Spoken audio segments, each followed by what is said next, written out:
In a world that constantly demands more from us, it can be easy to get caught up in the idea of leadership as something grand or distant, something only for the few. But real leadership?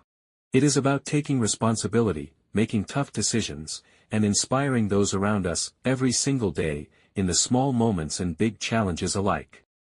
So, in this episode, we will explore what it truly means to be a leader, not just in title but in action. We will look at the mindset, choices, and behaviors that make leadership a practice rather than a role. If you are ready to lead with purpose, authenticity, and unwavering commitment, this one is for you. Let's get started. The leadership mindset, seeing through others' eyes to build trust. Dear Amelia Emberhart, I heard you were discussing possible summer camps with your sister and mother. Your mother suggested various alternatives: golf camp, tennis camp, a language program, and more. Yet, neither you nor your sister showed any interest. I listened to your reasons, some of which were valid concerns, while others seemed more like excuses. At the same time, I wondered if your mother fully understood why you were reluctant or if she had taken the time to explore your reservations. It seemed like an opportunity for a more thoughtful discussion, one where each side truly listened and considered the other's perspective. Just a few weeks ago, I witnessed a situation at work, one that might have also benefited from a more constructive approach. Annual bonuses were being distributed to a unit, and most employees received rewards well above their targets. However, one individual received a significantly lower bonus for reasons that seemed arbitrary and not thoroughly considered. This person's goals were tied directly to the same metrics as their teammates, yet this individual was the only one left feeling undervalued.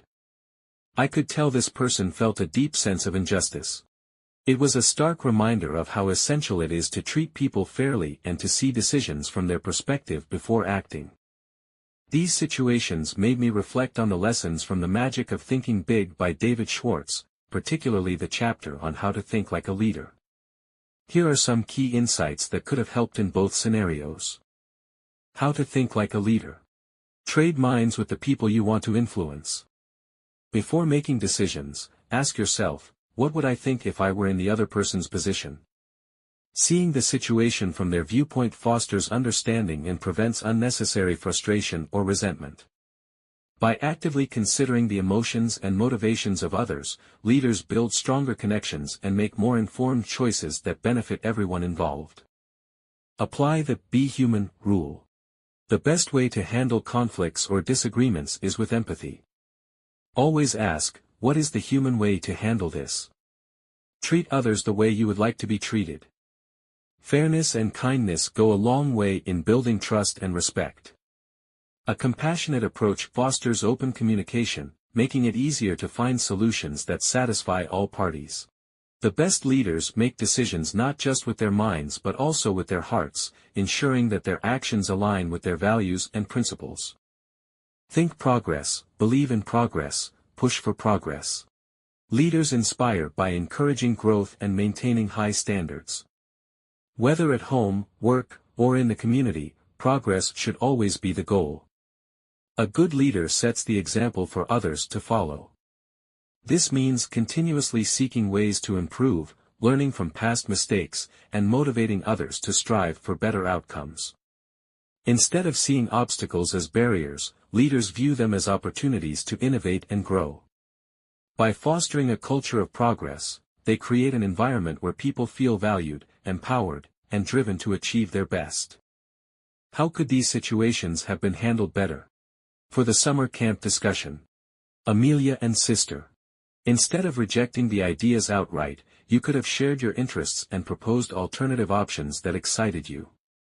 Expressing your preferences clearly could have led to a more engaging conversation and possibly an option that everyone found appealing. Mother. She could have asked open-ended questions to understand your reluctance better and worked with you to find a compromise. Instead of presenting the options as fixed choices, she could have framed the discussion around what experiences would be meaningful and enjoyable for you both. For the workplace bonus situation. Employee. Instead of feeling powerless, they could have requested a meeting to discuss their performance and gain clarity on the decision. Approaching the situation with a mindset of growth and constructive feedback could have led to a better understanding and possible reconsideration of the decision. Manager. Before finalizing the bonuses, they should have ensured consistency and fairness. If one person's compensation significantly differed, an open conversation should have taken place to explain the reasoning. However, beyond mere transparency, the manager should have actively sought alternative ways to recognize and reward the employee's contributions.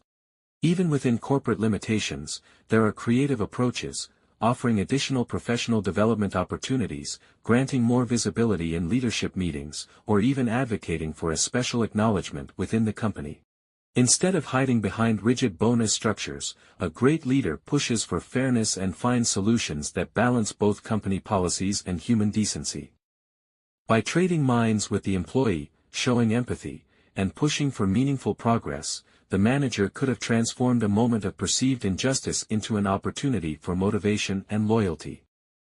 The key lesson from both scenarios is that real leadership, whether in a family or a workplace, requires empathy, fairness, and a commitment to progress. The more we practice seeing situations through the eyes of others, the better we become at making decisions that foster trust and growth. By taking the time to listen, communicate, and lead with integrity, we can create environments where people feel valued, respected, and motivated to contribute their best. This is your moment. Take command and show us the path.